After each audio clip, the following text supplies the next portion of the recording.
Hi, I'm glad you could stop by and join me for another story. Today's reading is titled, How Old Mr. Mink Taught Himself to Swim.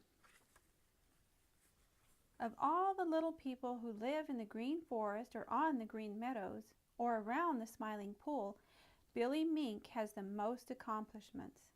At least it seems that way to his friends and neighbors. He can run very swiftly, he can climb very nimbly, his eyes and his ears and his nose are all wonderfully keen, and he can swim like a fish. Yes, sir, yes, ma'am, Billy Mink is just as much at home in the water as out of it. So, wherever he happens to be, in the green forest, out on the green meadows, along the Laughing Brook, or in the Smiling Pool, he feels perfectly at home and quite able to look out for himself. Once Billy Mink had boasted that he could do anything that anyone else who wore fur could do. But boasters always come to grief, and Grandfather Frog had brought Billy to grief that time. He had invited everyone to meet at the Smiling Pool and see Billy Mink do whatever anyone else who wore fur could do. And then, when Billy had run and jumped and climbed and swum, Grandfather Frog had called Flitter the Bat. There was someone wearing fur who could fly. And of course, Billy Mink couldn't do that. It cured Billy of boasting, for a while anyway. Now Peter Rabbit, who can do little but run and jump, used sometimes to feel a wee bit of envy in his heart when he thought of all the things that Billy Mink could do and do well. Somehow Peter could never make it seem quite right that one person should be able to do so many things when others could do only one or two things. He said as much to Grandfather Frog one day as they watched Billy Mink catch a fat trout. "Chug-a-rum," said Grandfather Frog, and looked sharply at Peter. "Chug-a-rum. People never know what they can do till they try." Once upon a time, Billy Mink's great-great-ever-so-great-grandfather couldn't swim any more than you can, but he didn't waste any time foolishly wishing that he could. "What did he do?" asked Peter eagerly. "Learned how," replied Grandfather Frog gruffly. Made it his business to learn how. Then he taught his children, and they taught their children, and after a long time it became natural to the Mink family to swim. "Did it take old Mr. Mink very long to learn how?" asked Peter wistfully. "Quite a while," replied Grandfather Frog. "Quite a while. Perhaps you would like to hear about it." "Of course. Oh, if you please, Grandfather Frog," cried Peter. "If you please, I should love dearly to hear about it. Perhaps then I can learn to swim." Grandfather Frog snapped up a foolish green fly that happened his way, and Peter heard something that sounded very much like a chuckle. He looked at Grandfather Frog suspiciously. Was that chuckle because of the foolish green fly? Or was Grandfather Frog laughing at him? Peter wasn't sure. "It all happened a long time ago when the world was young, as a great many other things happened," began Grandfather Frog. "Old Mr. Mink, the ever-so-great-grandfather of Billy Mink, couldn't do all the things that Billy can now. For instance, he couldn't swim, but he could do a great many things, and he was very smart. It has always run in the Mink family to be smart. He dressed very much as Billy does now, except that he didn't have the waterproof coat that Billy has. And he was a great traveler, just as Billy is.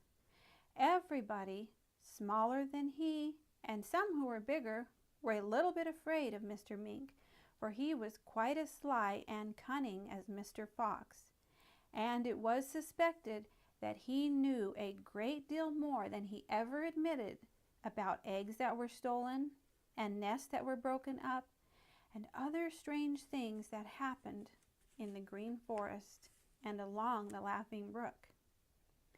But he never was caught doing anything wrong and always seemed to be minding his own business. So all things considered, he got along very well with his neighbors. Now Mr. Mink was small and spry, and his wits were as nimble as his feet. He saw all that was going on about him, and he was wise enough to keep his tongue still so that it never got him into trouble, as gossipy tongues do some people I know. Peter Rabbit fidgeted uneasily. It seemed to him that Grandfather Frog had looked at him very hard when he said this. But Grandfather Frog just cleared his throat and went on with his story. Yes, sir, yes, ma'am. Old Mr. Mink kept his eyes wide open and his ears wide open and the wits in his little brown head always working. He noticed that those who were fussy about what they ate and insisted on having a special kind of food often went hungry or had to hunt long and hard to find what they liked. So he made up his mind to learn to eat many kinds of food. This is how it happens that he learned to like fish.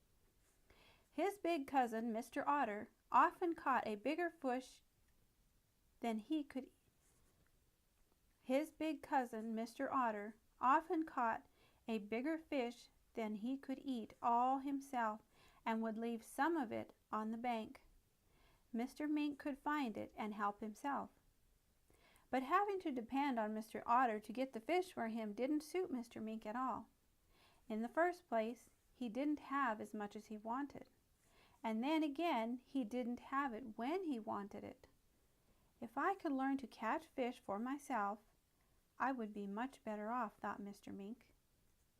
After he spent a great deal of time on the banks of the Smiling Pool watching Mr. Otter swim to see just how he did it, he thought, if I can swim just like that.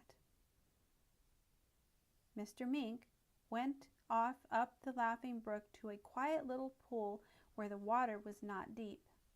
At first he didn't like it at all. The water got in his nose, in his ears. It choked him up, and then it was so dreadfully wet. But he would grit his teeth and keep at it. After a while he got so that he could paddle around a little. Gradually he lost his fear of the water. Then he found that because he naturally moved so quickly, he could sometimes catch foolish minnows who swam in the water where it was very shallow.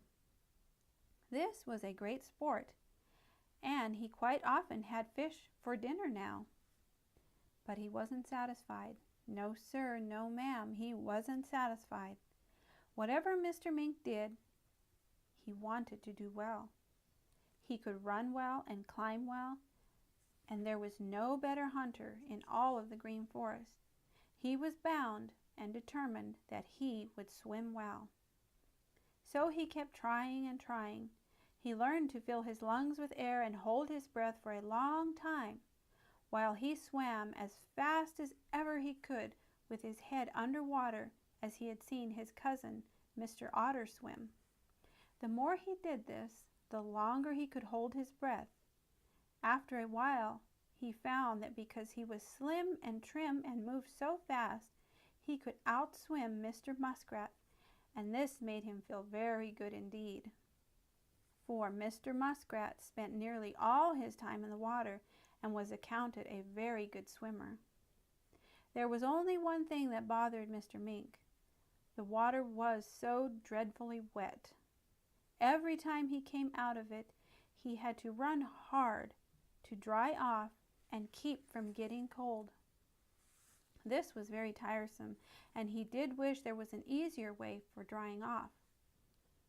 Then came the bad time, the sad time, when food was scarce, and most of the little people in the Green Forest and on the Green Meadow went hungry. But Mr. Mink didn't go hungry.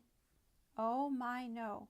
You see, he had learned to catch fish, and so he had plenty to eat. When Old Mother Nature came to see how all the little people were getting along, she was very much surprised to find that Mr. Mink had become a famous swimmer. She watched him catch a fish. Then she watched him run about to dry off and keep from getting cold, and her eyes twinkled. "He who helps himself deserves to be helped," said Old Mother Nature. Mr. Mink didn't know what she meant by that, but the next morning he found out. Yes, sir, yes, ma'am. The next morning he found out. He found that he had a brand new coat over his old one, and the new one was waterproof. He could swim as much as he pleased and not get the least bit wet, because the water couldn't get through that new coat. And ever since that long ago day when the world was young, the minks have had waterproof coats and have been famous fishermen. "Hello, Peter Rabbit. What under the sun are you trying to do, swelling yourself up that way?" I was just practicing holding my breath," replied Peter, and looked very, very foolish. "Ha ha ha," laughed Grandfather Frog. "You can't learn to swim by holding your breath on dry land, Peter Rabbit." The end. That's today's story, How Mr. Mink Taught Himself to Swim. Thanks for stopping by, and I'll see you next time. Bye-bye.